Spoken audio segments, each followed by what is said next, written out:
മതിയാണോ?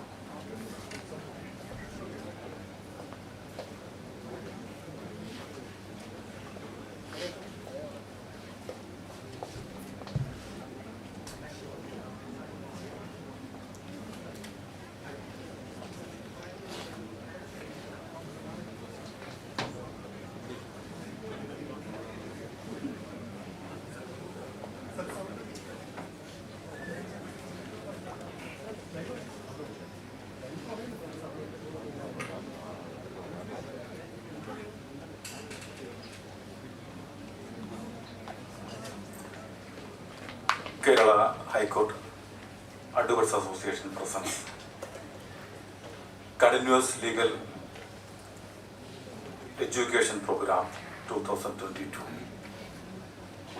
Today's topic is NDPS Act, Bail, Offences and Trial.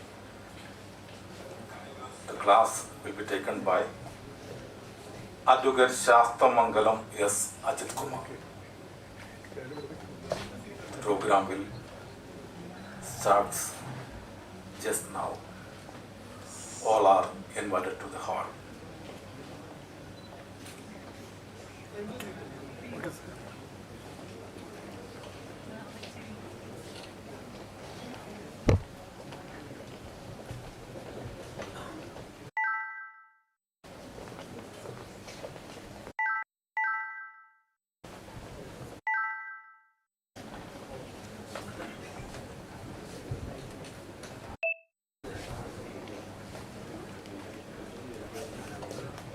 Good evening to all.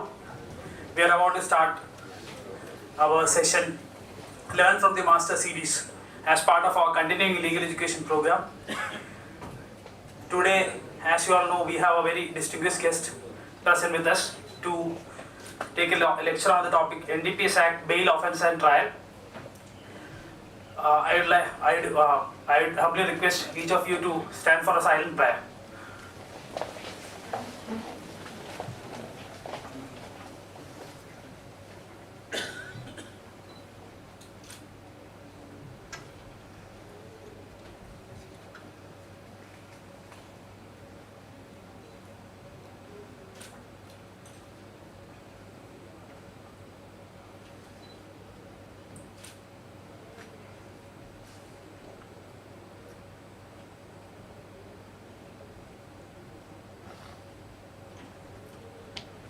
All may please be seated. I invite our dear Secretary, Sri K. Anand, to welcome the gathering.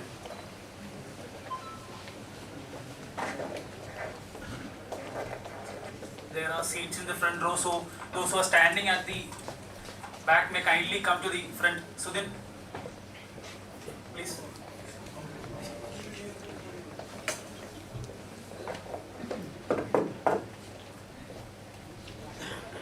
No, just come forward, please.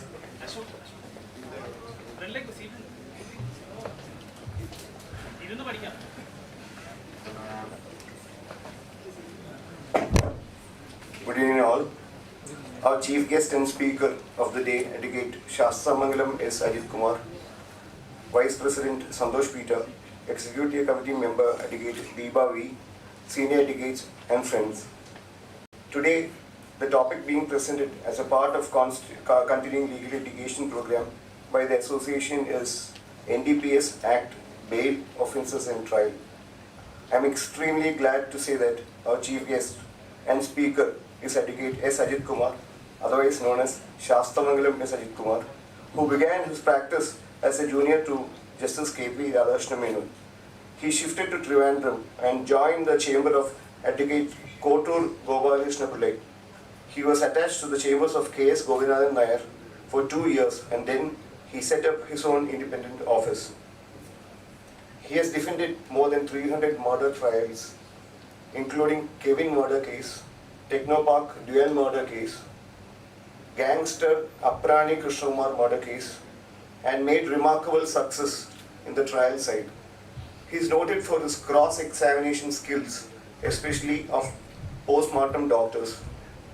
Advocate Sasthamangalam Ajith Kumar was Special Prosecutor for the Narcotic Control Bureau Customs, DRI, Central Excise, and was retainer counsel for CBI at the High Court. He was known for his fairness as a prosecutor and courtesy to the opposite side. Advocate Sasthamangalam S. Ajith Kumar has always been in the forefront of advocates' agitation. He is a man of humble beginning, bestowed with humility. I, on behalf of the Kerala High Court Advocate Association, wish a warm welcome to Advocate Sasthamangalam S. Ajith Kumar. I also welcome all the lawyers present here today. Please sit back and be enlightened by the words being spoken by Advocate S. Ajith Kumar. Thank you so much.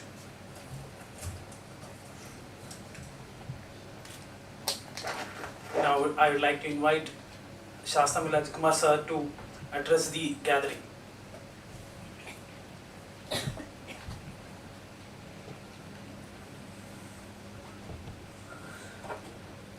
My dear President, my brothers and sisters, thank you for this opportunity. See, today we are on this act, a very draconian and a brutal act, I would say.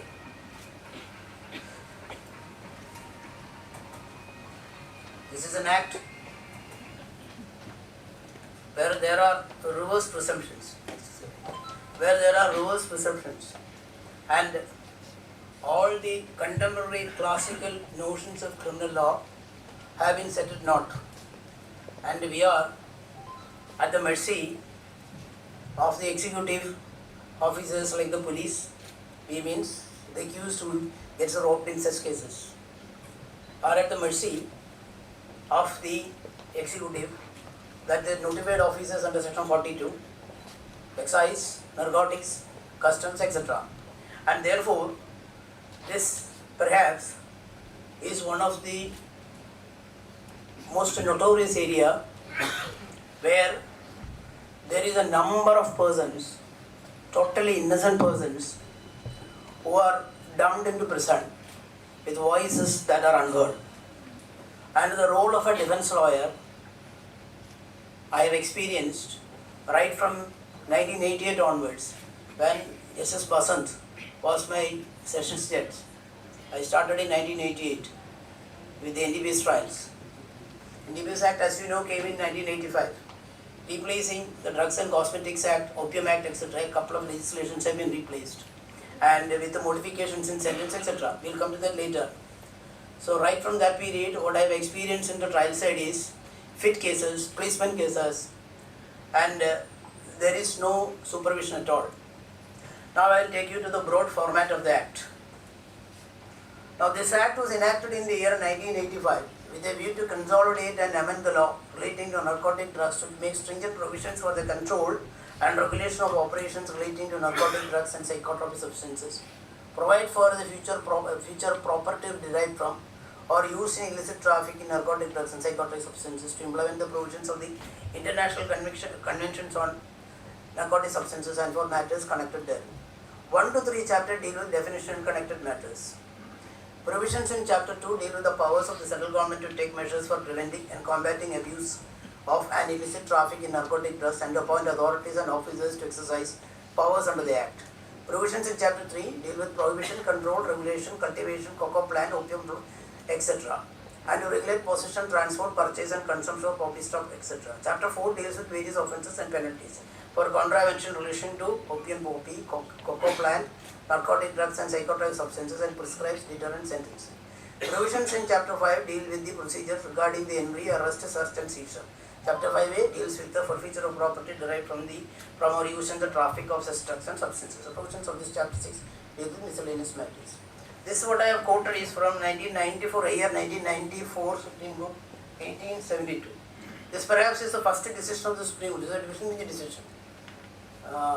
This is piloted by Justice Nadarajan, where the Supreme Court examined the question. The various high courts were of the view whether the NDPS is a code by itself, whether it has got the provisions of search, seizure, arrest, etc., which is peculiar and typical to that act, whether the provisions of the CRPC should be followed, by reason of the fact that section 51 of the NDPS Act makes it the provisions of search, seizure, etc. in the CRPC applicable to the provisions under the NDPS Act. Therefore, whether there is a breach of the provisions of search, seizure, etc., if there is a breach, whether it results in an irregularity or an illegality, all these different high courts were of different opinions. Even in Kerala, Justice Padmanabhan, who wrote that judgment in 1988, came up with a landmark judgment which he said that even regarding Section 50, he said that Section 50 applies only in a case where the accused asks the police officer or the seizing officer that he wants to exercise that right, not otherwise. So that is how the decisions went. So the question of the accused being made aware of this right was not at all considered by different high courts. There were lone voices somewhere from Punjab. In 1988, there was one decision from Punjab where one judge said that these provisions are mandatory and therefore there has to be strict complaints, etc. But those were all very lone voices. Generally, judges were of the view that the provisions of such a seizure have been made applicable by reason of Section 51. So therefore, although provisions are there in the Act, it is only an irregularity and not an illegality that will not be issued to trial. Perhaps you, being High Court lawyers, you understand the difference between a trial becoming void and a voidable. If you make a breach of a provision which is mandatory, which has to be completed, if you don't do that, then what happens? Then the recovery assess becomes inadmissible in evidence. Suppose, allow me to give an example. Suppose the police officer takes a contraband substances from a pocket, concealed, and I come up with a successful contention that Section 50, which gives me a right, has not been complied with. And the public prosecutor can very well argue that Section 50 need not be completed, it's only breach of a provision, it is nothing but an irregularity, and therefore the recovery of the substance from the pocket of Mr. Ajith Kumar is admissible in law. Although the magazine relating the discovery is inadmissible because it is irregular so far as Section 50 is concerned, but the recovery as such is admissible. This was the point on which the quarrel arose between various judges in various high courts. So all these were grouped together and came under the discussion in 1994 Supreme Court AIR. We will come to that decision later. So this is the broad formality of the Act. Now let us consider what exactly is this Act. What is the speciality of this Act? No FIR required. You might be surprising when I tell you that no FIR is required in an NDPS case. It is not mandatory. Where is the provision in the NDPS Act which says that FIR has been registered? See, the investigation of a case under the NDPS starts from Section 41 or Section 42. Section 42, probably I think that you are persons who have been dealing with such cases, and that is why I am. Is it okay if you have is it okay the way that I am addressing you? It's okay. Okay. Section 41 and 42. Probably you know the difference between two types of officers. One, empowered fellows, and the other one is authorized fellows. We'll call them as empowered officers and authorized officers. Now, 41 gives powers of issue of warrant. Earlier, the situation was that if you want to get a warrant issued under the provisions of the CRPC, what happens? You will have to file an application, a memo or a report before the concerned magistrate having jurisdiction and get a warrant. Warrant for search of a place, warrant for arrest of a person who is accused or suspected of commission of an offence. That is necessary. Unless and until the case comes under Section 41 of the CRPC. Here, there is a clear deviation. Section 41. This power to issue a warrant is given to the executive authority. That is officers of and above the rank of, say for instance in the police department, circle inspector of police, gazetted officers, they are given the power to issue warrant of arrest, warrant of search of place, warrant of search of persons, etc. And the other persons who are working under them, of and above the rank of inspectors, who are notified either by special or a general order. They are authorized officers who will act upon the warrant. So therefore, one of the important trigger of this Act, how the Act triggers into operation is there is no FIR. The Act does not say mandate that an FIR has to be registered with the authority concerned. But then invariably you see that in any cases where the police registers a case, it is backed up by an FIR, isn't it? If it is a police case, it is backed up by a FIR. That is only because by the restraint imposed, maybe by Radha Kumari's case, which says, or by Section 150, which says that you get information of the commission of a cognizable offence, non-bailable offence, you are you have cognizable offence, you have to register a first information report. So therefore, what these people do is that they manufacture artificial seizure mergers, and on the basis of the artificial seizure mergers and the Tondi article being deposited to the police station, they fabricate the FIR. And the FIR along with the Tondi article and the arrested accused is produced before the magistrate within 24 hours. So therefore, there is strict compliance prima facie. Now therefore, but if it is in the case of an excise officer, or if it is in the case of a customs officer, or if it is the case of a narcotic officer, they don't register a FIR at all. They have no FIR at all. And there is no checks and balance. There is no checks and balance. Suppose I am a narcotic inspector. I say that I got an information that accused number A was standing in the Tambanur bus station on the left side of the ticket counter with a bag in his hand, suspected to be containing heroin. On the acting on the information, all that the law requires is that I should reduce that information to writing. And that information, earlier it was 48 hours, now it is 72 hours. The act has been amended. Now it is 72 hours. Go there, and thereafter, does the law say that as soon as he gets an information, he has to get a permission from the magistrate concerned? Does the law say that he has to inform the concerned jurisdictional magistrate that he has got such an information and that he goes somewhere? No checks and balance. So therefore, this gives an easy facility, easy route for the police officials or the executive officers to create and manufacture evidence.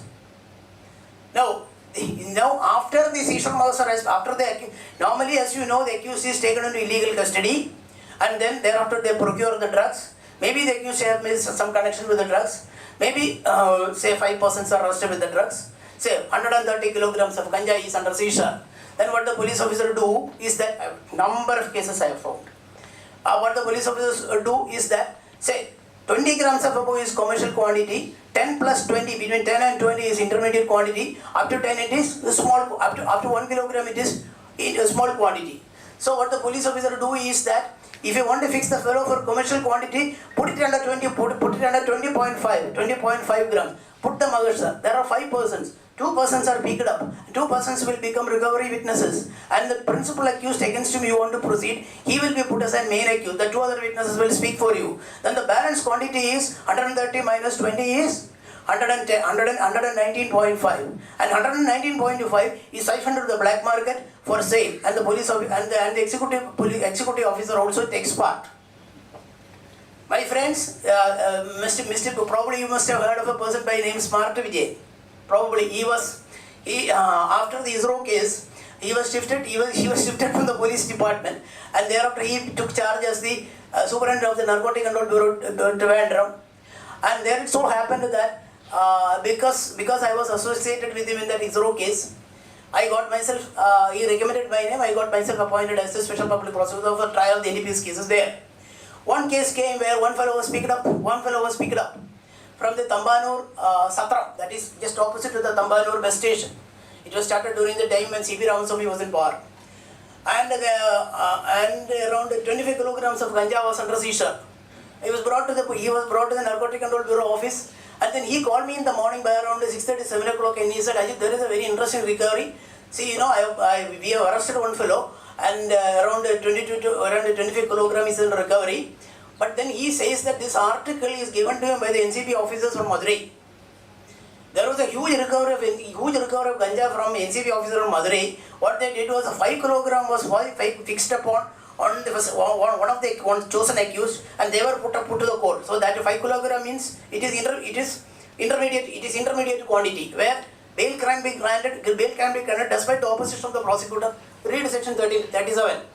And the 2 fellows were made witnesses, and the balance quantity was sent to Trivandrum with the assurance that the man who is sitting in Trivandrum is our man, so therefore no problem, go and sell this in Trivandrum, give us the money, our share. He was produced before the court, and then I said, you do one thing, you write the confession. He gave the confession, 67 confession was recorded, and as soon as the 67 confession was recorded, as you know, that time there was no email facility, etc. It was telex to the zonal director, it was telex to the regional director Madras. And then immediately the regional director called him up and said, see, you have recorded the confession, I have gone through the confession, but then you have you sent that confession to the court? Then he said, no, I have not yet sent the confession to the court. I want concurrence from my regional director. So therefore, as instructed by my special prosecutor, I have sent it to you. Then what he said was, you do one thing. See, you have to apply a blue pencil test, cut off the confession where the NDPS officers of the Madurai are connected, and you may redraft the confession in such a manner that the article was found upon the possession of accused under your custody, and he purchased it from somewhere, and he was unable to give the identity of the person from who he purchased, so that the office of the NCB can be exonerated. It will not come under pick. Then he called me and said, Mr. Ajith, what is to be done in this case? Then he said, what is your conscience? My conscience tells me that these fellows have to be taken to the task. Then you do one thing, don't worry. You send the confession to the court along with the remand of the accused. Immediately he recorded the arrest and thereafter put up the. I'm very sorry, I am not talking to you the law. I am talking to you what happened in the cases that happened, because you know the law what it is. And then he sent the remand report. He sent the remand report along with the 67 statements also, and informed the assistant director, that is the regional director, that this has been done. Then he got very angry. Then one fellow from Madras came to defend the accused. He filed a discharge application, and in the discharge application he filed an application. That time my session judge was with me. I don't remember his name. It was a Muslim name. He's from his father was High Court judge here. E.K. Moidu's son was the district judge Trivandrum. Probably you might be remembering. I don't recollect his name exactly. Then one Mr. Pandian, he was a lawyer from Madras. He came, he filed an application, and he said that this case is a fabricated case. And originally the confession was otherwise.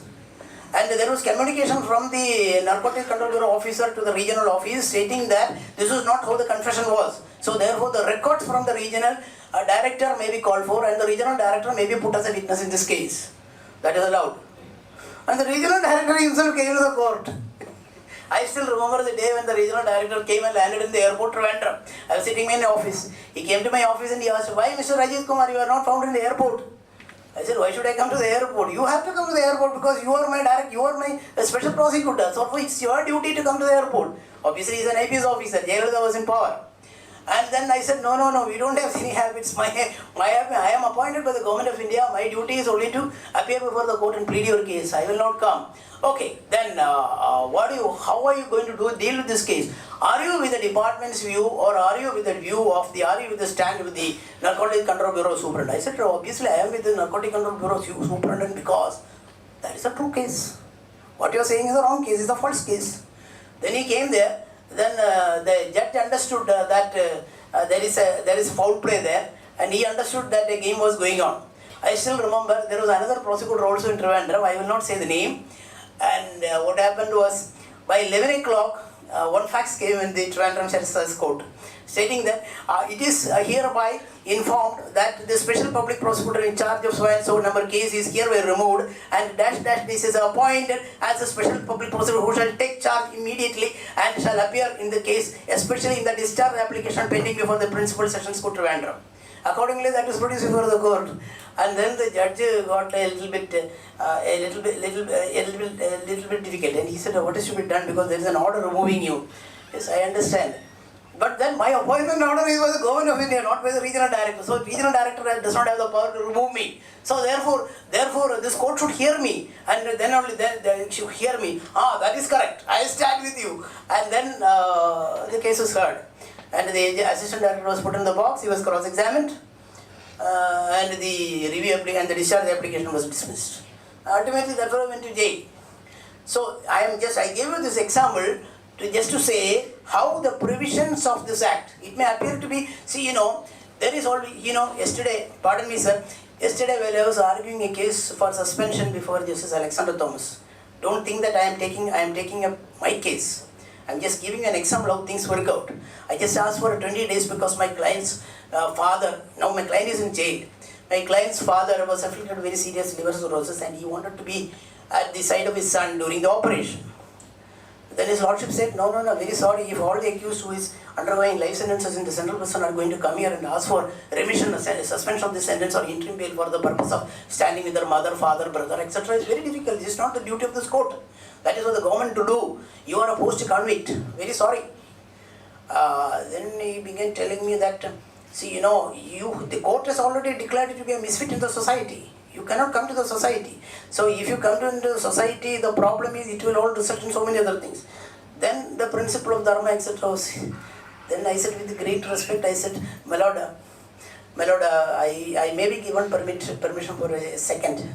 Yes, what do you want to say? I said, see, my lord, when I was convicted by the Sessions Judge, my lord, I was found guilty for section 302. There was a choice. The learned Sessions Judge had the right to put me to capital sentence. He did not do that. Instead, he put me to the second sentence, that is the life sentence. Why? Because the learned Sessions Judge probably was of the view that let me be given an opportunity, so that I will remain in the prison at least for a period of around 12 to 14 years. My case will come up before the advisory board, and if my conduct and character in the jail is good, the advisory board will definitely recommend me, so that I will get myself adjusted to the society and live as a fruitful citizen. Therefore, my lord, if your lordship would permit me, let me go to my father, see my father, go to my sister, spend some time with her, go to my wife, and let me have some interaction. In the US it happens. In the US it happens. So therefore, these are all in consonance with the Reformation theory that we are saying. Ultimately, if you are going to throw me into the dungeon, the dark dungeon where there is no light, nothing, etc. What happens is that within 1 month of punishment, all these persons become mentally frustrated, totally depressed, and they become psychotic cases. I know if you have been persons who have been interacting with prisoners, you will understand. Anybody who goes into the prison, especially with a life sentence, within 30 to 40 days, he gets depressed because he understands what exactly is the prospect before him. Before going to the prison, he thinks that I will come out immediately. It is not like that. When he understands that the suspension becomes difficult, no bail, nothing, full bench of the Supreme Court is otherwise, no suspension, life sentence, etc., then he understands the game. And once he understands the game, he gets into a, deep spell of depression. So therefore, in order to avoid, yes. Then I said, see, this is on the rare side of the mirror. Yes, I understand that. That view is also right. So coming back to the subject. Get the next slide.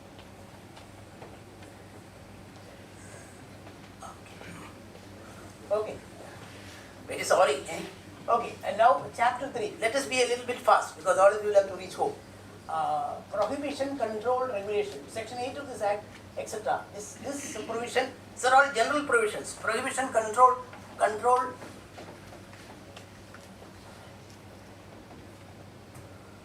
Then chapter 4 deals with offences and penalties. I will not discuss much about this because all these are things mundane things which you can read and understand. No further discussion on this point is necessary.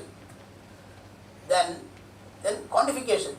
Quantification little is necessary. Probably quantification. This quantification question came. Probably you must have read that Michael Raj case. Michael was a drug peddler. And he was a drug peddler from Tamil Nadu. Happens to fall into the net of the Trivandrum Narcotics Control Bureau. By that time, I was out of the Narcotic Control Bureau. And I began taking up defense cases as usual. Mr. Papajan was my decision. And then that time, heroin was a substance. 130 grams of heroin was under recovery. And then ultimately, all other lines of defense failed. So therefore, there was nothing else at all remained. I knew that the only prospect is for him to face the sentence. Then ultimately, I said, the chemical certificate only say that this is heroin. And what exactly is the purity content? What exactly is the heroin? The heroin that is actually there in the mixture. That time note number 4 of item 239 was not there. That is before the amendment. That was the time when Upson was my district. Then he said, no, that is a foolish argument. What a stupid argument you are taking. And that argument disallowed. Came up before, there was a Muslim judge here, I forgot his name, bald man, who was sitting in criminal jurisdiction. Now he is no more, justice, a service expert. Yes, Justice Kafur, thank you. It came up before Justice Kafur. For some time, there was 42 violation also. But 42 violation is of no consequence. What 42 violation? It happens, administrative delay, bureaucracy, etc. That argument was cut down. But then on this question also, then I still remember it went to the Supreme Court, and the Supreme Court, he had no money, he had only 5,000 rupees. That time I still remember, I approached Mr. Vishwanath over the phone only. And I said, sir, this is the matter. What is the point? So this is the point. Is it a point that can be taken up in an SLP? He said, yes, I think it is good. It's a point that can be agitated. I will do it. That time, Mr. Vishwanath, Vishwanath in the Supreme Court took it up this case. It is actually defamation. If he files a case against me under 500, definitely I will be liable. He took this case for 5,000 rupees. And that is how Michael Raj came to be argued in the Supreme Court. And in the Michael Raj, Supreme Court said, see, there is always a possibility of mixing a drug. Suppose you get 1 gram of heroin. You want to fix a fellow. You can mix a neutral certain as much as you want to mix chalk powder, mix cow dung dried powder, then mix ash. Everything can be mixed. These are all neutral materials which do not have any narcotic effect at all. So therefore you can balloon this 1 gram into 1 kilogram or 100 or more, even more than that. So you decide whether it is small quantity, intermediate quantity or commercial quantity. That is the time when there was no commercial quantity at all. This quantification was not there. So ultimately Supreme Court accepted the argument, and in Michael Raj came out with the submission, came out with the contention that unless and until the quantification is fixed by the department under the 293 certificate, that is FSL certificate, quantification, if the quantification is unavailable, then you can convict him, but for possession, but only for the small quantity. So therefore section 27 comes in. Michael Raj got out within 6 months. So therefore his sentence was written. But now I understand that Michael Raj is no longer good law. Now the Supreme Court has now considered that decision, and now the Supreme Court says that, see, what exactly was your intent? Your intent was to sell 130 grams of heroin. Probably it is for that purpose that you mixed the chalk powder, ash powder, etc. and you sold this 130 grams. This was an argument, I still remember Mr. V.K. Mohan, or Justice V.K. Mohan was the special public prosecutor for the Narcotics Control Bureau in the High Court that time. And he was a very aggressive, very aggressive prosecutor, like our Mr. Suresh, very aggressive prosecutor. And I still remember when this argument, he said, no. He was always arguing that this quantification will be the quantification that is given in the Magasar, given in the recovery Magasar. And this quantification has nothing to do with FSS certificate, etc. Ultimately, now the Supreme Court say that quantification is of no effect.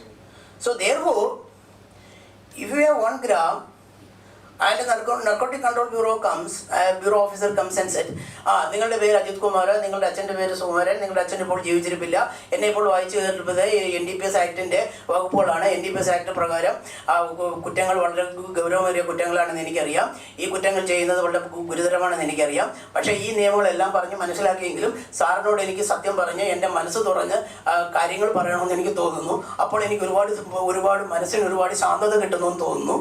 ഞാൻ 130 gram ഹെറോയിനുമായിട്ട് Thampanoor bus സ്റ്റാൻഡിൽ ജോസഫിന് കൊടുക്കാനായിട്ട് നിൽക്കുമ്പോഴാണ് sir എന്നെ വന്ന് പിടിച്ചത്. Sir എന്നെയും കൊണ്ട് നാർക്കോട്ടിക്സ് കൺട്രോൾ ബ്യൂറോ ഓഫീസിൽ കൊണ്ടുവന്നു. മകസർ എഴുതിയതിന് ശേഷമാണ് സാർ അവിടെ കൊണ്ടുവന്നത്. മകസർ എഴുതാൻ നേരത്തെ 2 സാക്ഷികളും അവിടെ ഉണ്ട്. Confession goes. Ultimately the confession goes into evidence, isn't it? This 1 gram gets ballooned into 130 grams and I go for commercial quantity. Then he will say, Ajith, 1 gram or 130 gram, choice is yours. Ungalka choice. You decide. ഇല്ലെങ്കിൽ നീ ഒരു കാര്യം ചെയ്ത് ഇതിൻ്റെ ആളാരാണെന്ന് പറഞ്ഞു അങ്ങനെ ആര് തന്നു, you tell me. I will get hold of that fellow and then I will bargain with him. It's all business. Okay?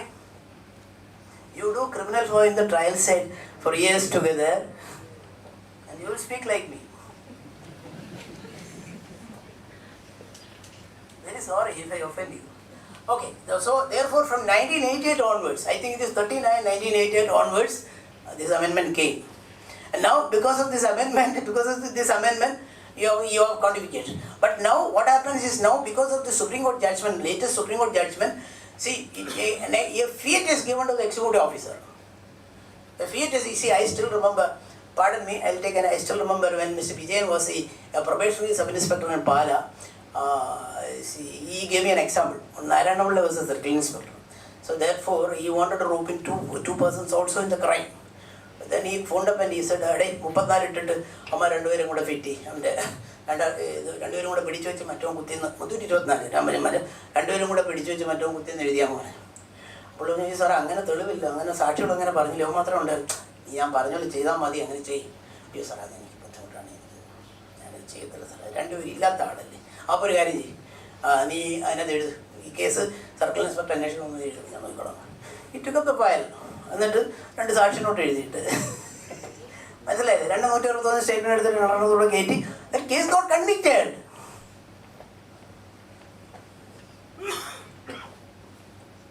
Don't think that it is very easy for false cases to get convicted. I have seen, my senior was an expert in drafting false complaints. One of the excellent criminal lawyers I have ever met in my life. I know a case where he drafted a complaint, I drafted the complaint, I wrote the complaint, just half a paragraph complaint. Accused is an officer in the audit department, Tiruvandapura. His wife is carrying on an extramarital affair with the complainant is an officer in the Ajith department, Tiruvandapura. Accused is having an extramarital affair with his estranged wife. On at Sasthamangalam beach, when the accused was, due to depression, when the accused was on a stroll, he found his wife in arms around the shoulder of the accused. And when immediately he went there and looked, the accused got up and slapped him. He ran away. 2 witnesses. Convicted, magistrate. Appeal dismissed. Revision dismissed. Ultimately, Supreme Court has been dismissed. He lost his job.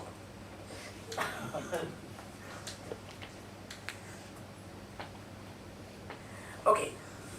So now we will come to this dirty section 37. Okay.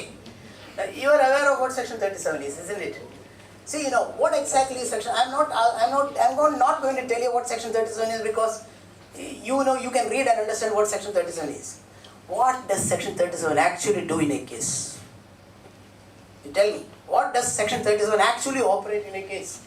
See, what section 37 says is that every offence is cognizable. Cognizable means you can pick up a person without warrant. That is the effect of being cognizable. Then, once the prosecutor opposes the bail, what happens? Unless the twin conditions are satisfied, don't look at the decision. We'll come to the decision later. You can read it and understand. See, once the 2 conditions are satisfied, no bail. Therefore, what does actually section 37 do? What section 37 does is that the learned judge is at the mercy of the prosecutor.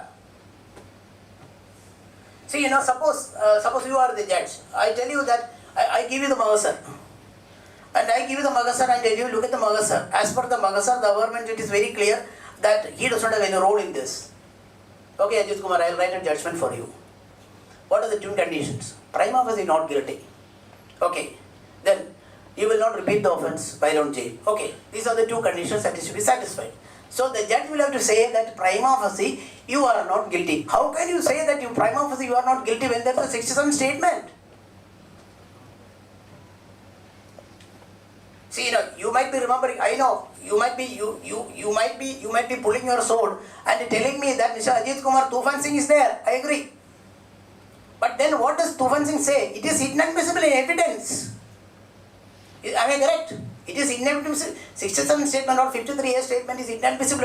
Okay, that is only when it comes to the trial. But then you have the case diary with you.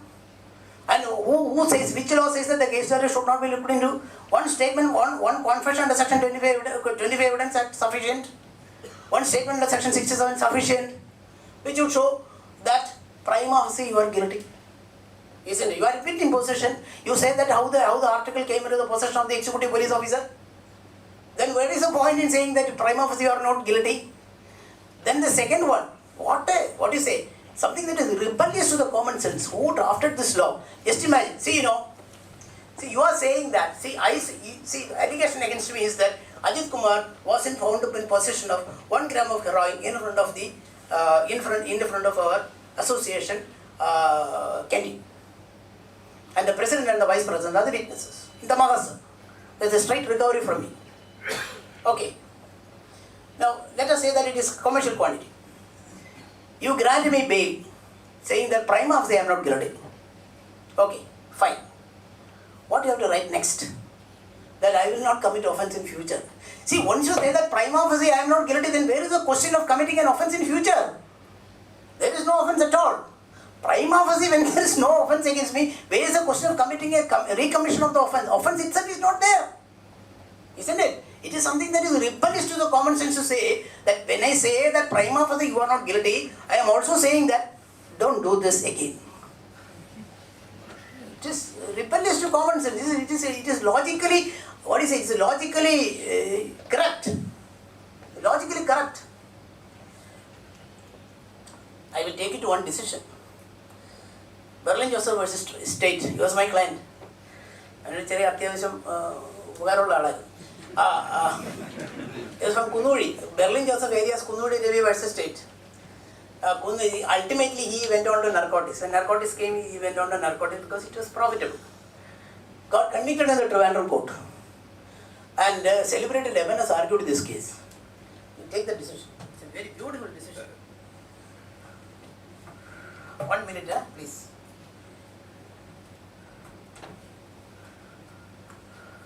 I will just take you only to the relevant point. See, now this decision prima facie is not on bail. Okay, it's not prima facie not on bail. Justice Kerry Thomas examined the applicability of section 37 with respect to a convicted accused. That is a post-conviction decision.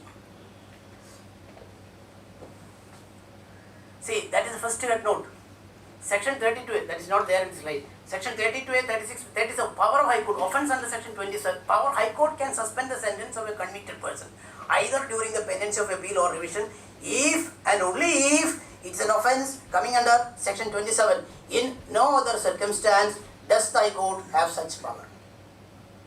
So that means the power of the High Court under Section 389 to suspend the sentence of a convict is totally taken away. But it's a full bench decision. This decision got confirmed by the Supreme Court later. Can you display this?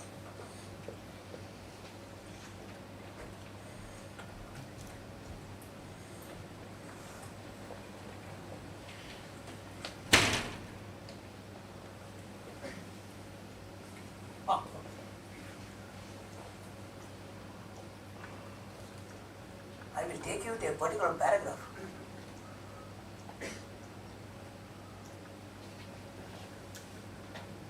None other than M.S. Kumar can argue like that.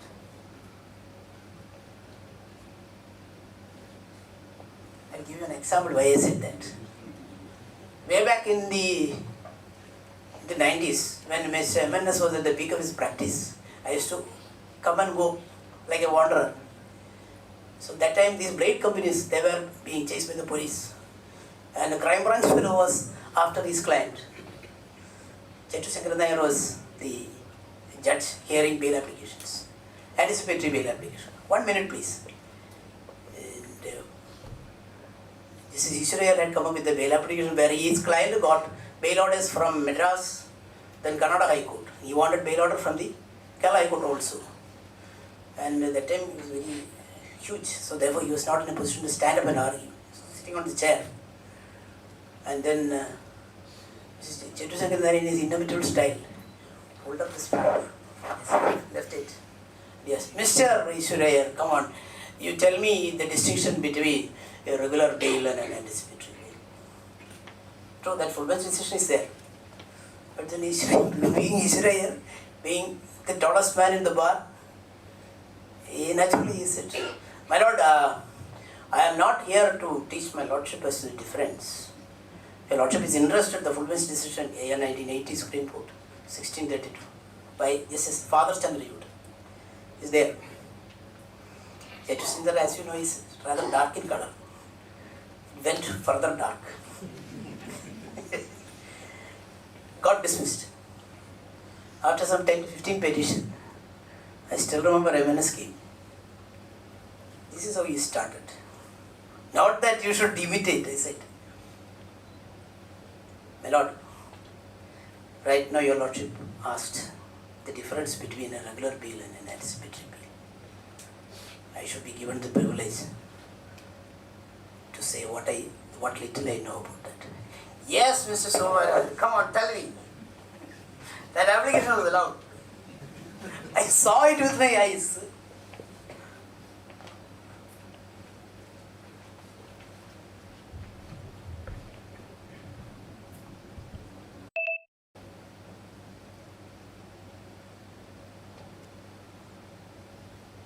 Yes. At 12. Sri M. N. Sumar and the Learned Council tried to show that the aforesaid interpretation would lead to hazardous circumstances. That is, Section 37, as you know, that is, there is no difference between a convicted person and a person accused of an offence. Very little. That is, you cannot distinguish between a person accused of an offence and a convicted person, because a convicted person has more guilt, because the presumption of innocence is washed away. So therefore, you cannot suspend the sentence. Then what he argued was this: Mr. MNS, Learned Council tried to show that the aforesaid interpretation would lead to hazardous consequences.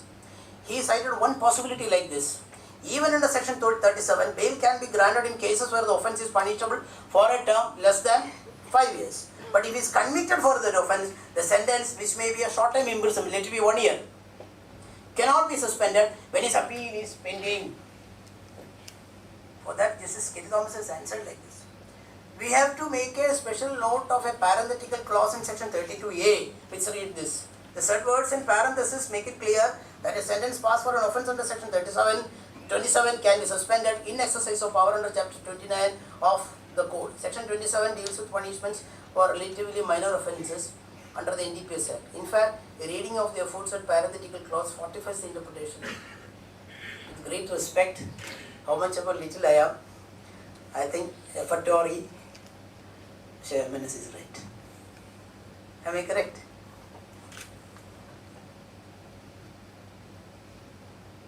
The logical mind. But this decision gave us one favor. That is, fortunately, the court went on to say that the limitations under Section 167, you know what it is? Limitations on default bail. Limitations under, I am okay, isn't it? Do you think that I am okay to you? Yes. Kindly tell me if I am not okay.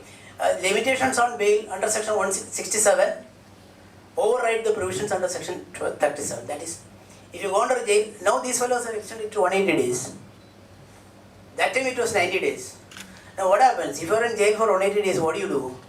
The prosecutor will file an affidavit, will file a statement telling that weapon number case Ajith Kumar, Itrandi jail Kadakanadum, Mapria Notan Support and then Mapria to Bendapatula, Tamil Nadu, Selvan Mudra, Chodin Janet Palavarashan Stramichatum, maybe Chodin Janet Ditatum, maybe not what a young poet to the maybe in the Paria, 7 Paria, Savitri Chodin is not taken to them.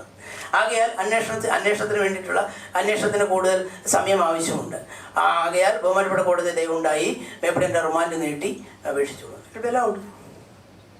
We have a decision in by Her Lordship Mary Joseph, Justice Mary Joseph, where that came from Trivandrum.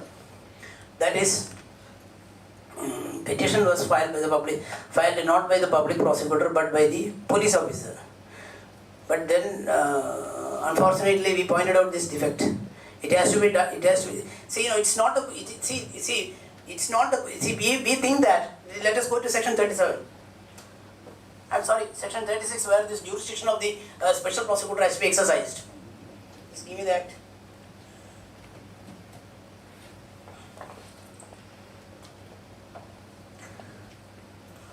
I am a little fast because I know that I am talking to a very informed crowd.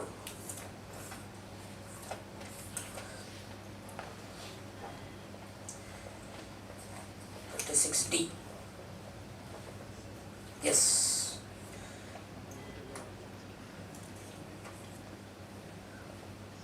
Yes, sorry. 36 subsection 4. 36A subsection 4. In respect of persons, etc., 90 days, then proviso.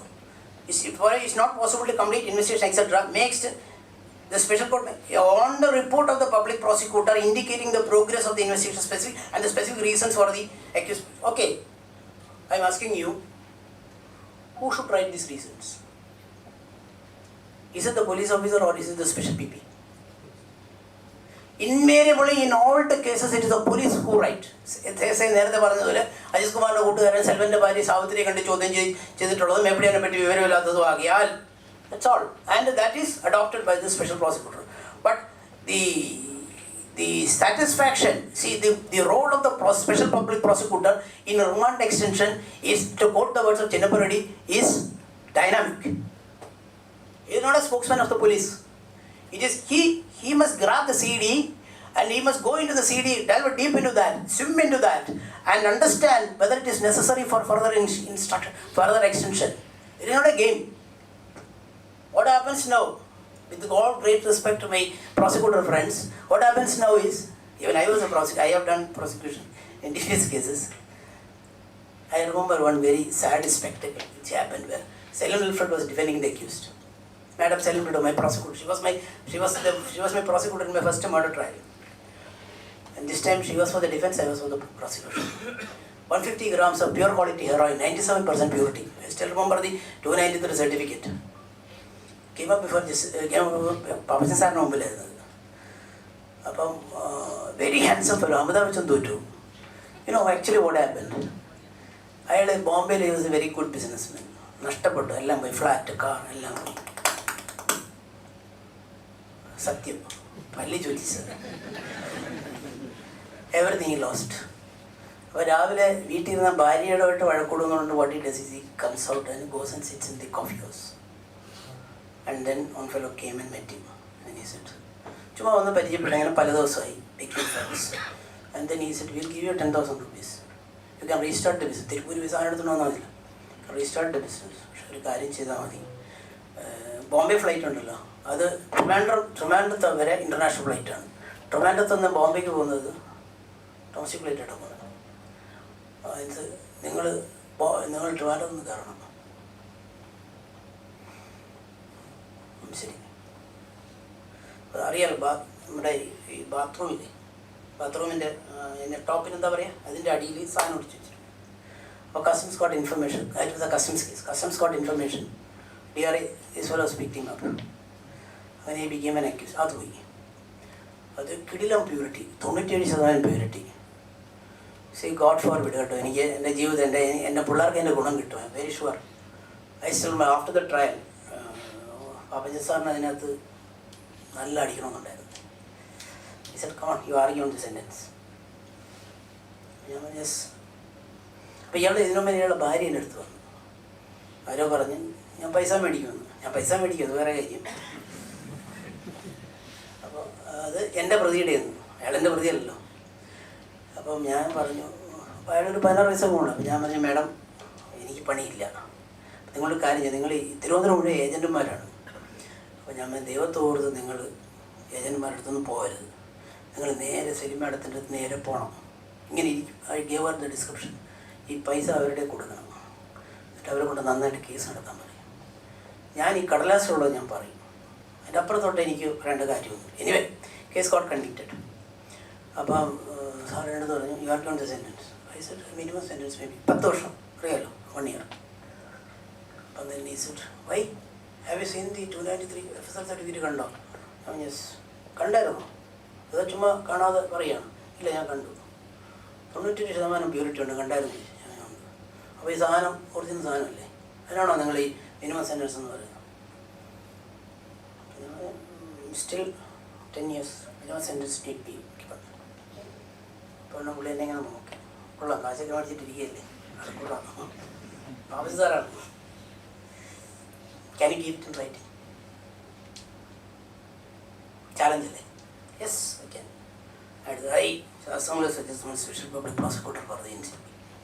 That was a DRI case. For the DRI, hereby submit that taking into account the circumstances which are known to me, recommend that the accused need be sentenced only for the minimum sentence available under law, that is 10 years RI and 1 lakh fine. പഠിച്ചു. അത് കഴിഞ്ഞിട്ട് പുള്ളി ഒരു ചേംബറിൽ ചെന്നപ്പോൾ എന്നോട് ചോദിച്ചു, അജിത്ത് എന്താ അങ്ങനെ പറയാൻ കാര്യം? അജിത്തിന് വേറെ എന്തെങ്കിലും താല്പര്യം ഉണ്ടായിരുന്നു? ഞാൻ പറഞ്ഞില്ല സാർ, സാറിന് എൻ്റെ സത്യം അറിയാമോ? അപ്പം ഞാൻ ഇതാണ് എൻ്റെ സത്യം, ദിസ് ഇസ് വാട്ട് ഹാപ്പൻ. അപ്പോൾ പുള്ളി ഉടനെ ഇതുണ്ടായിരുന്നു, കൊന്തെടുത്ത് മുത്തി പറഞ്ഞു, ദൈവാധീനം, ഞാനത് 20 അടിക്കായിരുന്നു, അതെന്നറിയാം. സത്യം അല്ല, അദ്ദേഹത്തിനെ പറ്റിയിട്ട് ഈ ഡസൻ നോ ദാറ്റ്. എന്താണ് സത്യം അദ്ദേഹത്തിന് അറിയത്തില്ല, ഞാൻ പ്രതി കണ്ടിട്ടില്ല. നിങ്ങളത് പറഞ്ഞ് എനിക്ക് ആദ്യമേ നിങ്ങളെ പറ്റി സംശയം ഉണ്ടായിരുന്നു, അതുകൊണ്ടാണ് ഞാൻ അങ്ങനെ പറഞ്ഞു.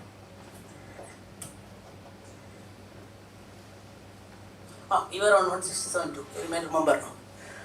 This decision went on to say that the provision for a default bail under section 167 shall apply in a case under the NDPS Act, even though it is a commercial quantity. So therefore, to that extent, this full bench decision has brought in a revolutionary change in law compared to the earlier law, that the period of default bail will be determined not in reference to the CRPC, but in reference, you will go through that decision. You will say, you will find that section 51 of the NDPS Act which say, you will go to section 51.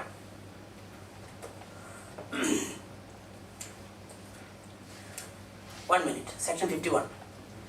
See, provisions of the CRPC apply to warrants, arrests, searches and seizures. The provisions of the, insofar as they are not inconsistent with the provisions of this, to all warrants issued under seizures and arrests, searches, seizures and made under this Act. So, therefore, Lordship said that section 167 will apply. Okay. The rest you can read.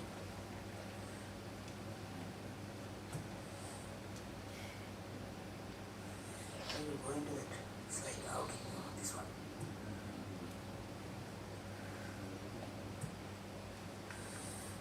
So now we are on section 37. Okay.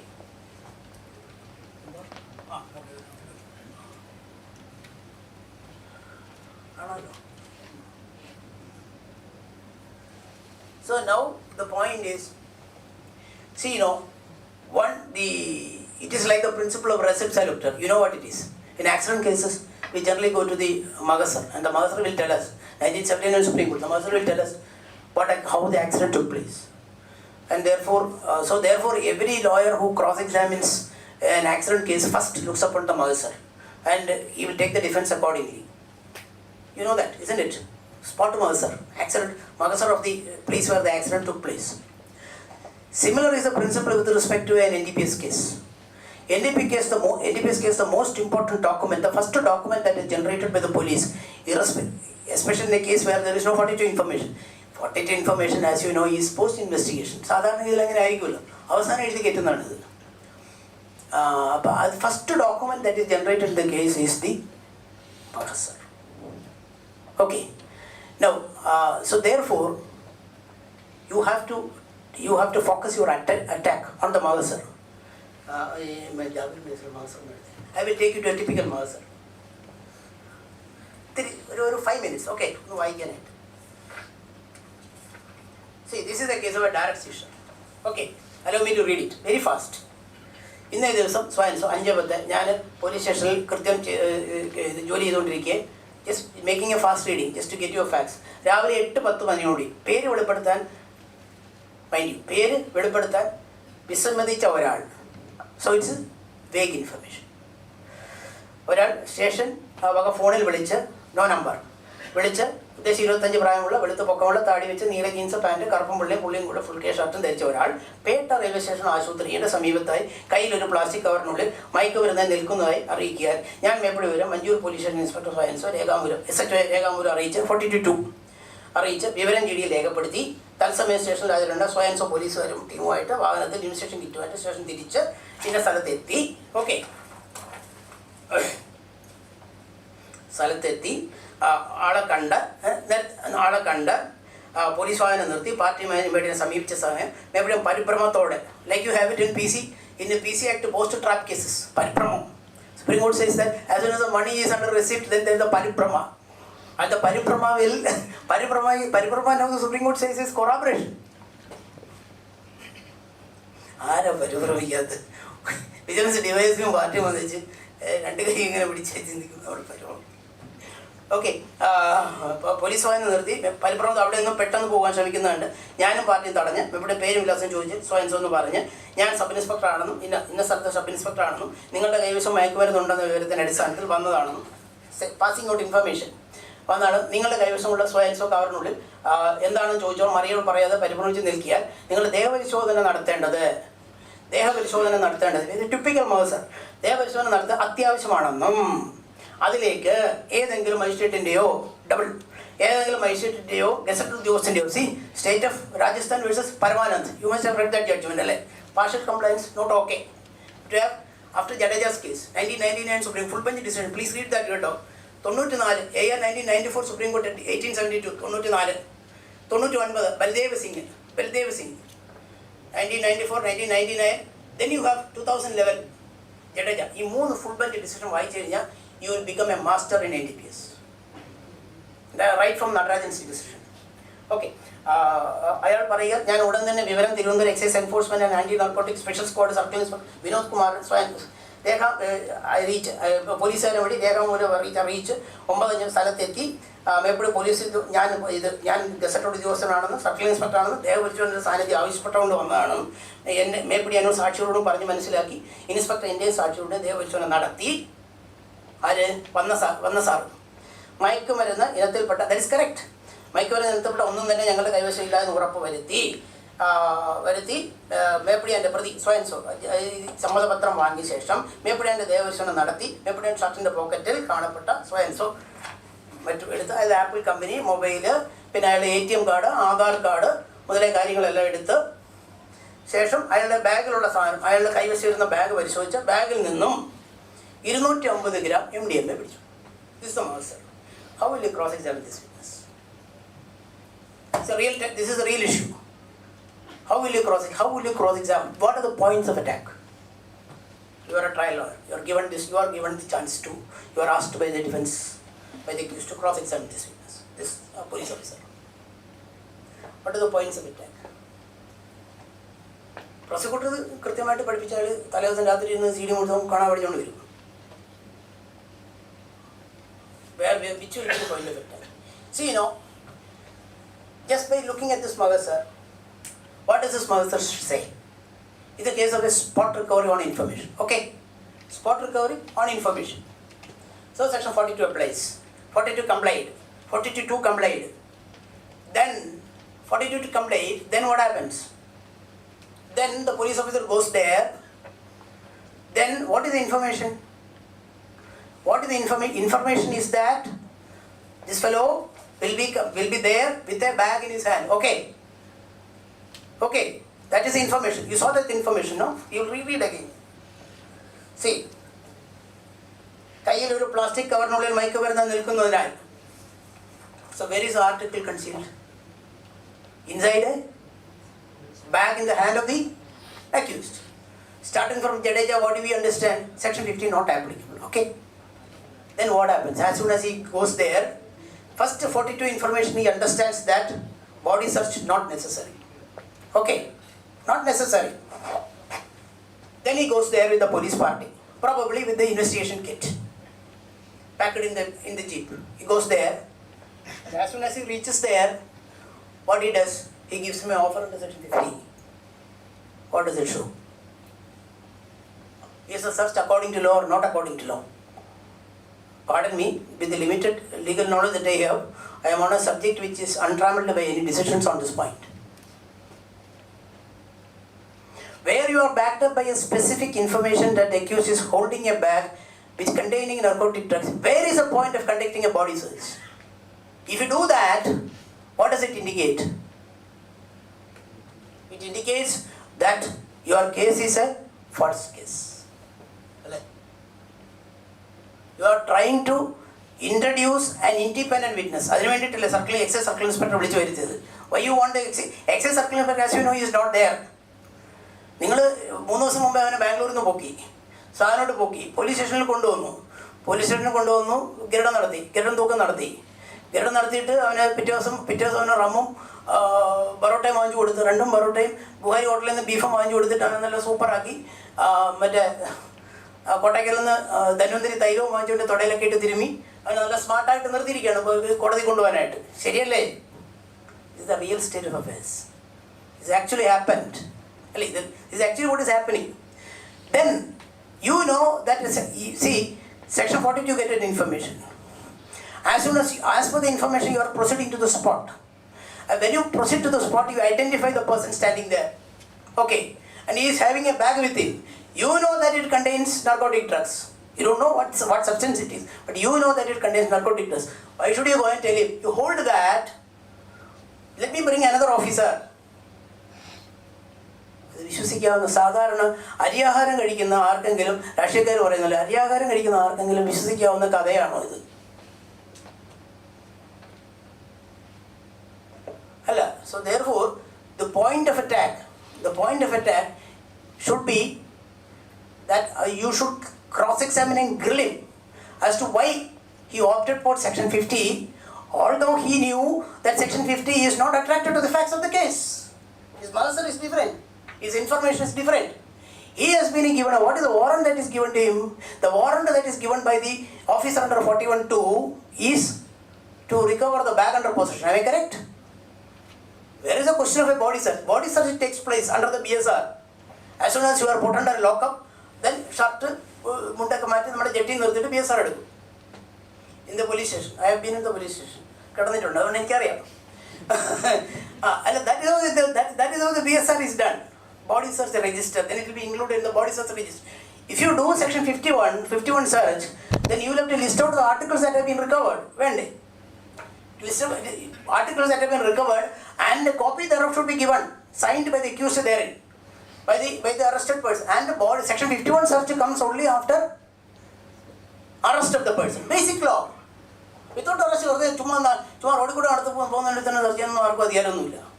cannot do that. 51 search comes only search of an arrested person. Am I correct? CRPC section 51. So therefore, this search done by this particular officer is definitely a pointer where you can ചക്രവ്യൂഹത്തിനകത്ത് ഇടിച്ചു കയറാനായിട്ട് ഒരു സ്ഥലം കിട്ടിയതുപോലെ ഈ മഗസറിനകത്ത് നമുക്ക് പൊത്ത് കയറാനായിട്ടൊരു സ്ഥലമാണ്. That is how your cross-examination should begin, in my limited knowledge. If you fix him that he decided upon, and then just imagine the probability of the accused standing there holding the bag with him until this empowered officer arrives on the scene. Estimate facts in a criminal trial are the most important thing in a criminal trial, nothing else. Facts will guide you, and facts will tell you whether you are going to be convicted or acquitted. Nothing else, not the law. I still remember, I heard of Muhammad Ali Jinnah. Muhammad Ali Jinnah used to chew the facts. He was a very famous criminal lawyer in Bombay in the 1920s. He used to chew the facts and used to swallow them. And as soon as he opens his argument, he will just brush aside the entire brief, and he will argue extempore on the facts. Unless you know the facts in a crime case, you are not going to do any cross-examination at all. You don't know where you will go. So therefore, if you pin him to section 50, then there is a problem. Then the murder becomes improbable. If you are able to make these two paid up witnesses in the murder hostile, then you have a winning streak. Am I correct?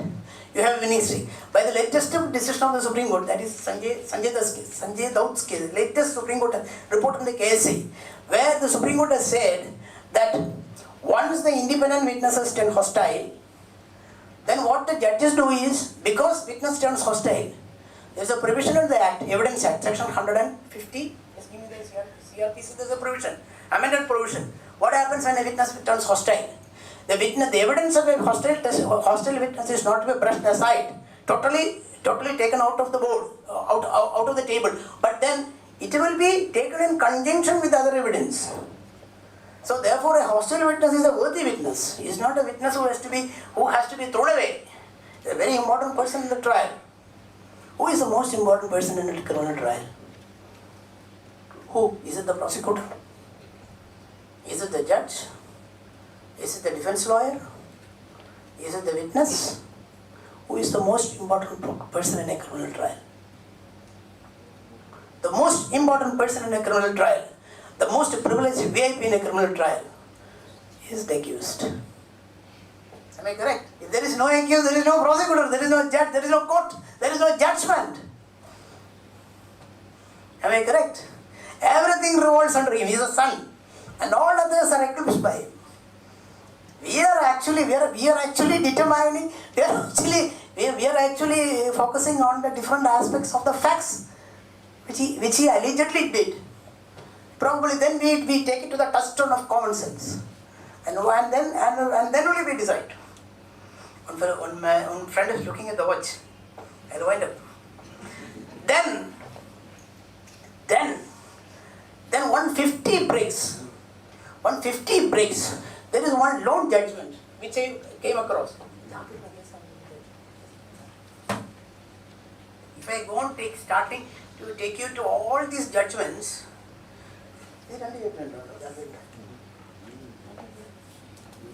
2018 there is a judgment of the Supreme Court which say that if the witnesses of the search turn hostile, the search is neither under CRPC nor under section 165. Okay, it is post 42 search, for which no corresponding provision is there in the criminal procedure. In the criminal procedure order, in the Evidence Act, you find a search, that is section 27 recovery, giving a disclosure statement. The disclosure statement takes you. Statement should be by a person arrested. Why? Because he has to be in custody. Provided that when an information is gone by a police station to a police officer, whether it amounts a confession or not, leading to the discovery, etc., so much of that information is admissible. Okay. Now 2018 says once the witnesses turn hostile, and if you are able to kick holes in the testimony of the police, of the seizing officer, then you win. But mind you, all judgments, even there's a judgment of Justice Mary Joseph very late, that is argued by a lady lawyer, got an acquittal. It's a Muslim name, Rashid versus State of Kerala. It's a report on the KHCAA. There she has encompassed the entire law regarding the treatment of the evidence of a hostile witness, and ultimately came to the conclusion that merely because the witness turned hostile, that does not result in any gain to the defense. And then went on to go with the prosecution, but then gave an acquittal on other grounds. So now the Supreme Court say that if the latest judgment which I came across, if the witnesses to the, so therefore in our case, if there is a magasar which is totally rebellious to common sense, if you are able to project it, and if the judge is not a judge, say not above in his 55s, without an ambition of getting into the High Court, probably he may agree with me. See, judgments of acquittal, it's a hard bargain. You bleed, literally. Court is against you, prosecutor against you, witness against you, police against you, media against you. Your friends are against you. Nobody is there. You are a lone warrior. That is why the man who does the defense is a star in a criminal trial. Nobody else like him. Shall we wind up? Is it not sufficient that I have bored you so much? Lot of things to be said. 6. Thank you, friends. Thank you.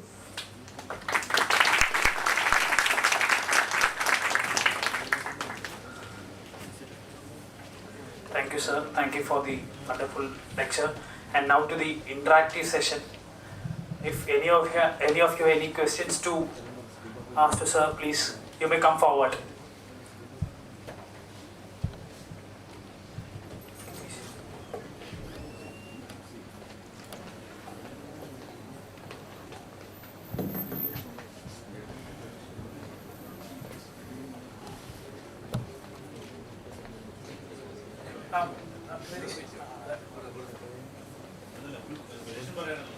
Complete ആയിട്ടില്ല എന്നുള്ളതാണ് ഇപ്പോഴും. അതിന്റെ ഒരു second part കൂടെ ഉണ്ടെങ്കിൽ നന്നായിരിക്കും.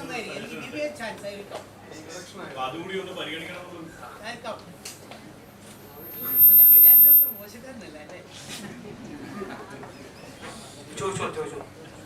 Sir, 10 grams of MDMA that has been seized from one of my clients. No, it is recently. So, the MDMA has been, the person is arrested, he has taken into custody, then subsequently is remanded. And the MDMA, the contraband is sent to FSL. So I have filed a bail application, in which I said, it is not MDMA. Because the excise official is not the concerned authority to check whether it is MDMA or not. Yes. And I have filed a bail application that has been rejected. But it is a commercial quantity. But later, the FSL report has come, and the FSL report reveals that it is not MDMA, it is methamphetamine. Yeah. So the intermediate quantity of the methamphetamine is 50 gram. So subsequently the offences related to reversed to 20B2B, and I have granted bail. So my question is, if I am filing a discharge petition, because the case of the prosecution in as per the Mahasar and as per the occurrence report, occurrence report, everything is MDMA. But now the chemical examination report says that it is methamphetamine. Both are two chemical Correct. equations. Carbon bonding is very. Yes. So my discharge petition was not allowed. എടാ നമ്മുടെ ജാബിറിന്റെ മറ്റവന്റെ കേസിനകത്തുള്ള chemical എക്സ്പെർട്ടിന്റെ prosecutor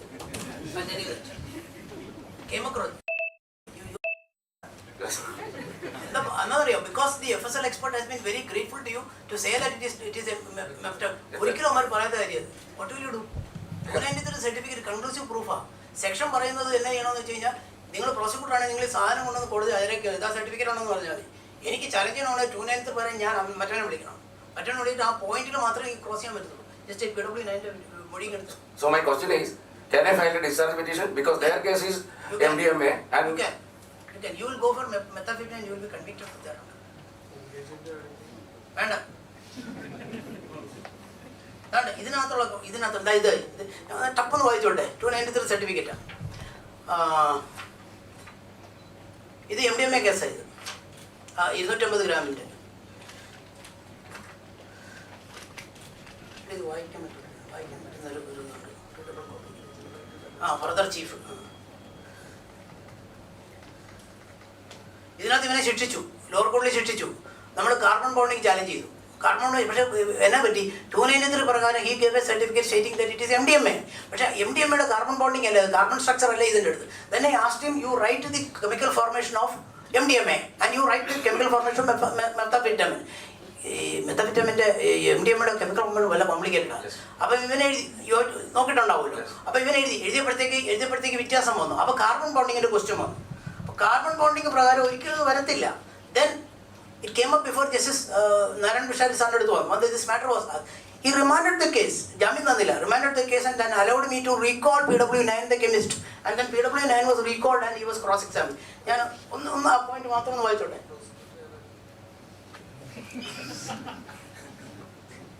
ചെയ്തു വെച്ച പണി നോക്കിക്കണം കേട്ടോ. എവിടെ കൊണ്ട് വയ്ക്കുമെന്ന് ഈ പാവമൊക്കെ പാവം കിട്ടും കേട്ടോ. ഫർദർ പ്രോസസ് അടിച്ചു വെച്ചിരിക്കുകയാണ്. Now I am working as assistant director chemical forensic laboratory Kannur. Thereupon documents stated in the summons is the worksheet worksheet all the documents, observation experiments and the material object recording crime of so and so police station. Worksheet contains 9 pages and that this is contains the forwarding letter. That is not namna point lotu vara reply regarding so and so worksheet marked as exhibit P36 originally is returned to him and that expanded name നോക്കിക്കോളേ. After comparing the original expanded name of MDMA, methylene dioxymethylenephetamine. This definition is given in the this definition is given in the approved textbook of Clark's analysis of drugs and poison. ക്ലാർക്കിൻ്റെ approved ബുക്കാണ്. ക്ലാർക്കിൻ്റെ അറിയാലോ മറ്റേ അഭയ കേസിനകത്ത് ക്ലാർക്കിൻ്റെ മറ്റേ 2 ലാബുകാരും ഇറങ്ങിപ്പോയില്ലേ ജോമൻ പുത്തപ്പനിക്കലിൻ്റെ കേസിനകത്ത്. അപ്പോൾ class analysis of drugs and poison in pharmacological body fluids and postmortem material is the book referred by me. We are referring to manuals also, international manuals also. United Nations drug manual is there. In this reference, MDMA expansion is methylene dioxymethylenephetamine. Both are same.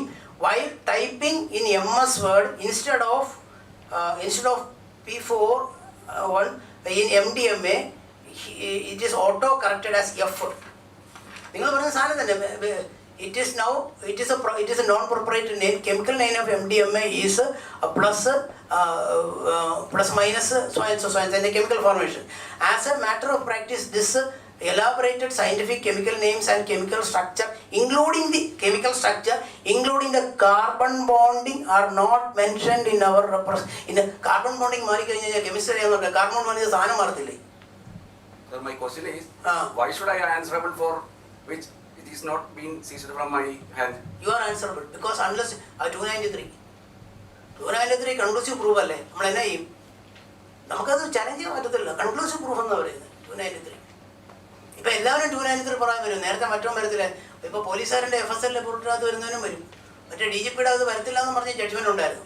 മറ്റേ തിരുവനന്തപുരത്ത് university കോളേജിൽ നിന്ന് രണ്ടെണ്ണത്തിനെ പിടിച്ചല്ലോ, അത് justice Manoharan acquitted him on the ground of animus positivity. അതിനകത്ത് this point ഒന്ന് argued, ഇവൻ്റെ കെമിക്കൽ ഇതിനകത്ത് വരത്തില്ല എന്ന് പറഞ്ഞിട്ടുണ്ട്. 1992 കേരളത്തിൽ വന്നൊരു ഡിസിഷനാണ്. Okay sir, thank you. Anyone else?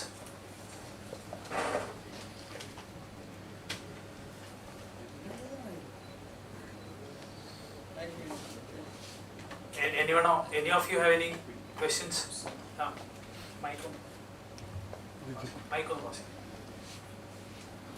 Hi sir, section 52A അനുസരിച്ചിട്ട് ഈ വാഹനങ്ങൾ പിടിച്ചെടുക്കുന്ന പല വിഷയങ്ങൾ വരുന്നുണ്ട് NDPSന്റെ.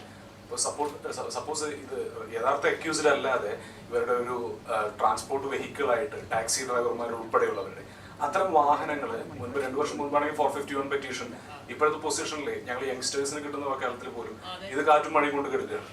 അപ്പൊ അതിന് എന്തെങ്കിലും യെസ്, അപ്പൊ അത് മാക്സിമം ശ്രമിക്കുമ്പോൾ ഇങ്ങനെ ഒരു പ്രശ്നം, ഒരു മകന്റെ വിഷയത്തിൽ ഉൾപ്പെട്ട് കൈക്കലാക്കിയ കൊച്ചു വാഹനം ഒരു അമ്മ തേടി പോകുന്നത് മുതലേ കോയമ്പത്തൂരിൽ നിന്ന് കൊച്ചി എയർപോർട്ടിലേക്ക് ടാക്സി വാഹനം ഓടിച്ചു വന്ന ഒരു ചെറുപ്പക്കാരന്റെ വാഹനം തൊട്ട് എല്ലാം പെട്ട് കിടക്കുന്ന അവസ്ഥയാണ്.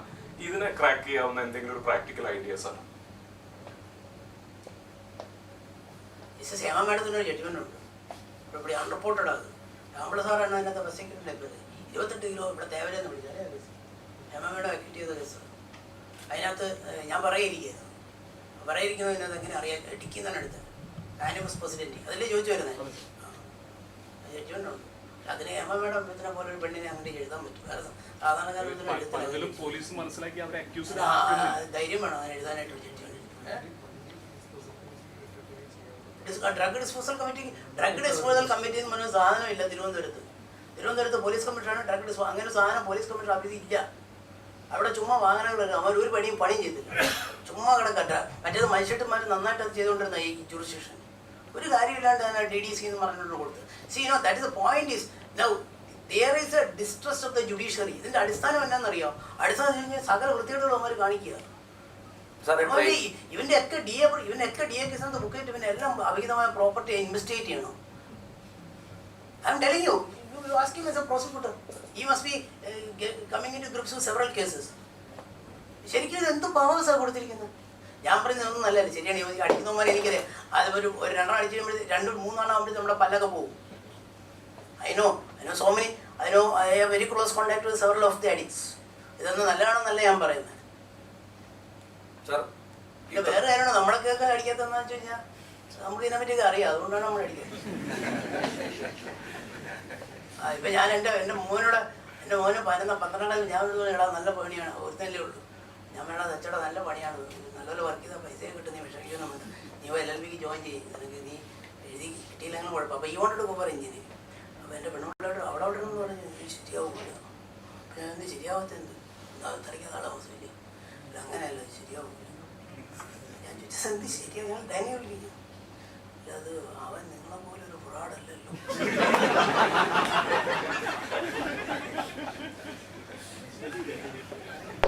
25 വർഷം കൂടെ ജീവിച്ചത്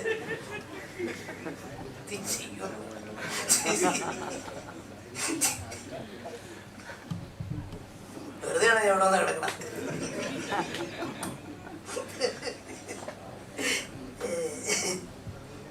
അപ്പൊ സാറേ ഈ പ്രതി ബസ്സിലോ ട്രെയിനിലാണോ സഞ്ചരിക്കണമെങ്കിലോ? എന്തോ ബസ്സിലോ ട്രെയിനിലാണോ സഞ്ചരിക്കണമെങ്കിൽ നമ്മൾ കോൺഫിസ്കേറ്റ് ചെയ്യും. കോൺഫിസ്കേറ്റ് ചെയ്യണം. ഞാനിത് പറയട്ടെ, ഇതിപ്പോൾ ഞാൻ നമ്മുടെ മറ്റേ ആ എസ്കത്തിയുടെ കാര്യം ഓർക്കുന്നില്ലേ?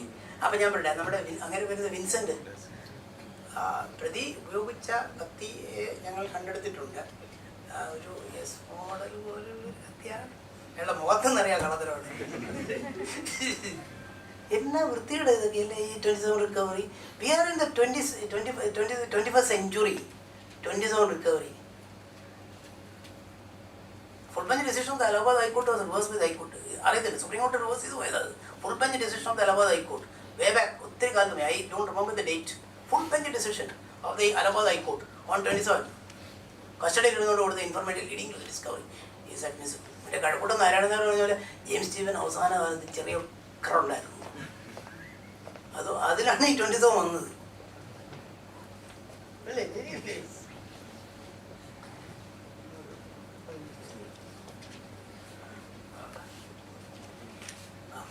Now as a ഇതുപോലെ ഒരു ദിവസം ബുധനാഴ്ച ആസ് ഓഡിയൻസ് എന്ന് റിക്വസ്റ്റ് ചെയ്ത പോലെ തന്നെ സാറിന്റെ കൺസെന്റോട് കൂടി നെക്സ്റ്റ് വെനസ്ഡേ ഈ സെഷൻ തുടരുന്നതാണ്. ഇതൊരു ഇൻട്രഡക്ഷൻ മാത്രമായിരുന്നു. ഞാൻ 3 ദിവസം ഇവിടെ നിൽക്കുന്നുള്ളൂ. എനിക്ക് വയറ്റുപഴപ്പില്ലേ? സ്റ്റാർട്ടിങ് ദ ട്രയൽ കോർട്ട് കേട്ടോ. സത്യം ഞാൻ പറയുന്നത്, ഹൈക്കോടതി വന്ന് നിൽക്കരുത്, നിങ്ങൾ ട്രയൽ കോർട്ടിൽ പോകണം. ട്രയൽ കോർട്ട് ഞാൻ പറയട്ടെ ലിറ്റിൽ ബിറ്റ് ഞാൻ എന്നെ ഗുരുസാരൊന്നും കണ്ടുകളില്ല. ഞാൻ ഉള്ള കാര്യം പറയാം. ഞാൻ ജസ്റ്റിസ് KP രാഷ്ട്രമേന സാറിൻ്റെ ജൂനിയറായിട്ടാണ് തുടങ്ങിയത്. അപ്പം ഞാൻ വന്നതുകൊണ്ട് എൻ്റെ സാറ് 6 മാസം കൂടി ജഡ്ജിയായി. അപ്പം എൻ്റെ വീട്ടിൽ വലിയ ബുദ്ധിമുട്ടൊക്കെ. എൻ്റെ അച്ഛനൊക്കെ റിട്ടയർ ചെയ്ത് നമുക്ക് കഷ്ടപ്പാടുണ്ടായിരുന്നു. അപ്പം എൻ്റെ കയ്യിൽ പൈസയും ഇല്ല. അപ്പം പുള്ളി എന്നെ വിളിച്ചിട്ട് പറഞ്ഞു, അജിത്ത് അബദ്ധമാണ്, ഈ വക്കാലത്തൊന്നും കണ്ടിട്ട് ഇവിടെ നിന്നോളെ, ഈ വക്കാലത്തൊക്കെ ഞാൻ പോയി കഴിഞ്ഞാൽ it will fly off. You please go to the trial court. അവിടെ പോലീസ് സ്റ്റേഷനോ മജിസ്ട്രേറ്റ് കോടതിയും ലേബർ കോർട്ടും എല്ലാം ആയിട്ടുള്ള ഏതെങ്കിലും നല്ല വക്കീലിനെ കണ്ടുപിടിച്ച് അങ്ങനെ ജൂനിയറായിട്ട് 5 വർഷം നിൽക്കുന്നു പറഞ്ഞു. സത്യം. ലോവർ കോർട്ടിൽ നമ്മൾ ലോവർ കോർട്ടിൽ നിൽക്കണം. Very hard profession. എൻ്റെ വെരി ഹാർഡ് പ്രൊഫഷൻ ഉള്ള കാര്യം ഞാൻ പറയാം. Very hard profession. ഇത് അത്ര എല്ലാവർക്കും പറ്റിയൊരു പണിയൊന്നുമില്ല. Very hard profession. കേസ് കിട്ടിയാലും കുഴപ്പമാണ്, കേസ് കിട്ടിയില്ലെങ്കിലും കുഴപ്പമാണ്. എന്തൊരു ടെൻഷനാണ്. വല്ലവനൊക്കെ ചെയ്ത് വല്ലവനോ പൂക്കൃത്തിനൊക്കെ കാണിച്ച് വെച്ച് നമ്മളെ പിന്നെ നടക്കുക. പ്രത്യേകം തൂക്കാൻ വിളിച്ചു. Have you ever faced a death sentence? ഞാൻ 3 പ്രാവശ്യം ഡെത്ത് സെന്റൻസ് ഫേസ് ചെയ്തിട്ടുണ്ട്. 3 പ്രാവശ്യം ഞാൻ ഡെത്ത് സെന്റൻസ് ഫേസ് ചെയ്തിട്ടുണ്ട് ഇൻ മൈ ലൈഫ്. എൻ്റെ ഫസ്റ്റ് കേസിനകത്ത് ഡെത്ത് സെന്റൻസ് വന്ന സമയത്ത് എനിക്ക് ഓർമ്മയുണ്ട്. ഞാനിങ്ങനെ ഓടി വരിക. അപ്പം എൻ്റെ പ്രതി മോൻകുട്ടനെന്ന് പറഞ്ഞു. എൻ്റെ പ്രതിയെടുത്ത് ജഡ്ജി പറയാം, സോമൻ സാർ പറയാമല്ലോ, തുറന്നു പറയല്ലോ, കള്ളത്തിലൊന്നുമില്ല, കോടതി നടന്ന കാര്യമില്ല. 3 കൊലക്കേസ് വിട്ടുപോയില്ലേ? എനിക്കറിയാം. ഇതങ്ങനെ വിട്ടുപോകുന്ന വിചാരിക്കണ്ട. ഇത് കേട്ടോണ്ട് ഞാൻ ഓടി വരിക. അപ്പോൾ ഞാൻ ഓടി വന്നോണ്ട് പുള്ളി അല്ല അജിത്ത്, ഞാൻ അങ്ങനെയല്ല, 3 കേസ് വിട്ടു. ഞാൻ വിട്ടുപോയി. അല്ല, I was just telling him that you must be very careful. അഡ്വക്കേറ്റിന് ഫീസൊക്കെ കൊടുത്ത് നന്നായിട്ട് നടത്തണമെന്ന് വിചാരിച്ചു. അങ്ങനെ ഞാൻ പറഞ്ഞതാണ് എന്ന് പറയും. എന്നിട്ട് എന്നെ തൂക്കാനുള്ള പരിപാടിയാണ്. അതിനകത്തൊരു ഒരു ഡൈൻ ഡിക്ലറേഷൻ ഉണ്ടായിരുന്നു. ആ ഡൈൻ ഡിക്ലറേഷൻ സബ് ഇൻസ്പെക്ടർ കൊടുത്ത ഡൈൻ ഡിക്ലറേഷൻ വെച്ചിട്ട് എന്നെ പൂട്ടി തൂക്കാൻ വിധിച്ചു. അപ്പോൾ എനിക്കറിയാം പുള്ളി തൂക്കും എന്നുള്ളത് എനിക്കറിയാം. അപ്പോൾ ഞാൻ എൻ്റെ ഭാര്യയെടുത്ത് മോളെടുത്ത് വരാൻ പറഞ്ഞു. അപ്പോൾ കേസിൻ്റെ അന്ന് അത് ഈ ഡിസനൻസിൻ്റെ പ്രോസിക്യൂട്ടർ വന്ന വെച്ചൻസിങ് മറ്റേത് കുന്തം പൊളിച്ചെങ്കിലും പിന്നെ അപ്പോൾ ഞാൻ വന്ന് എൻ്റെ പാർട്ടി ആയിക്കോട്ടെ. ഞാൻ പറഞ്ഞു, your own might be expecting to give out all the judgements of the supreme court rarest all these cases. I'm not going to do that. I am only asking your own thing. See, on the door there is a lady. അവിടെ ഒരു 7 വയസ്സായ ഒരു പെൺകുട്ടിയെ വിളിച്ചുകൊണ്ട് ഒരാൾ നിൽപ്പുണ്ട്. ആ കുട്ടിയുടെ കണ്ണീര് കണ്ടോ? That's all. തൂക്കി തന്നെ തൂക്കി എന്നെ ഇവിടെ അക്യൂട്ട് ചെയ്തു. ഇവിടെ പയസ് ജഡ്ജി അക്യൂട്ട് ചെയ്തു. പക്ഷേ അപ്പീൽ ഞാനല്ല വാദം പറഞ്ഞു, ഉദയവന് വാദം പറഞ്ഞു. Sorry, I'm Now, as a token of appreciation from the association, I'd like to invite our Vice President to hand over a memento to Sri Advocate Ajith Kumar sir.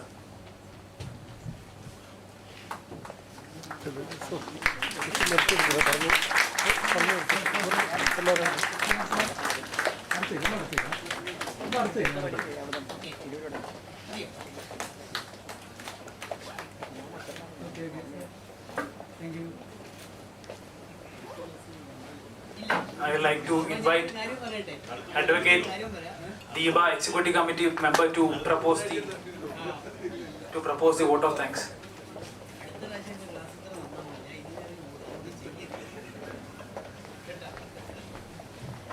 ഏവർക്കും നമസ്കാരം.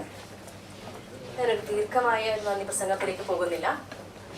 ആദ്യമായി NDPS ആക്ട് എന്ന ഒരു കാലിക വിഷയത്തെ എടുത്ത് നമുക്ക് വളരെ ഇൻഫോർമേറ്റീവായിട്ട്, സത്യത്തിൽ സാറിൻ്റെ അനുഭവ സമ്പത്തിൻ്റെ ഏടുകളിൽ നിന്ന് കോർത്തിണക്കിയ വിഷയങ്ങളെ വെച്ച് നമുക്ക് വളരെ ഇൻഫോർമേറ്റീവായിട്ടും വളരെ ഇൻട്രസ്റ്റിംഗുമായിട്ടുമുള്ള ഒരു ക്ലാസ് നമ്മൾക്ക് തന്ന ശ്രീ അഡ്വക്കേറ്റ് ശാസ്തമംഗലം അജിത് കുമാർ സാറിനെ ഞാൻ എൻ്റെ പേരിലും അഡ്വക്കേറ്റ് അസോസിയേഷൻ്റെ പേരിലും നന്ദി രേഖപ്പെടുത്തുന്നു.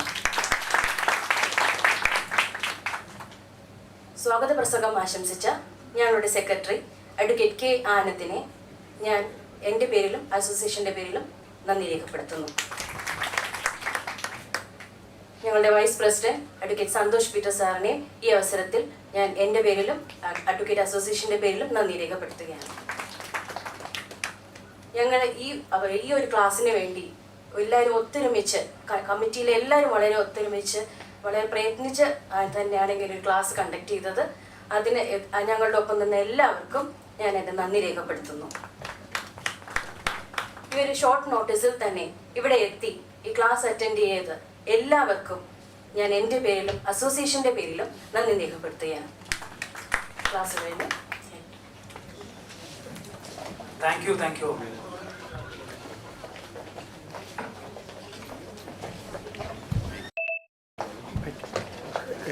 Wait.